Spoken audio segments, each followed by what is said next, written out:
Beidzot atbraucam pakaļ. Čau, kur tu tik ilgi biji?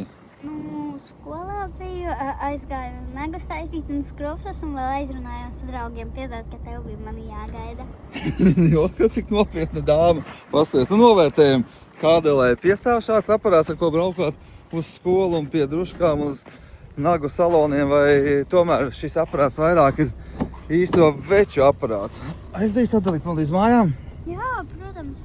Jā, klausies, Adēl, nu kā tev, tu esi pabraukājis šo visu dienu šo Volvo, kā tev patīk? Kā tev patīk šī mašīna? Normāli. Jā, un starp citu, kur es biju visu dienu, gatavojos Ēģiptes ceļojumam. Tā kā, ja tu gribi redzēt Ēģiptes ceļojumu, dodies mūsu YouTube kanālu, obligāti piesako, un tad jau tu redzēsi visu mūsu garo saturu. Bet, ja nebūs piesakojis, diemžēl, Ēģiptes braucienu mūsu neredzēs, jo to tik redz sekotāji.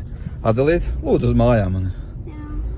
Jā, tā kā novērtējam vēl Adeles jauno aparātu no 1 līdz 10. Vai labāk kādu citu auto. Čau, čau.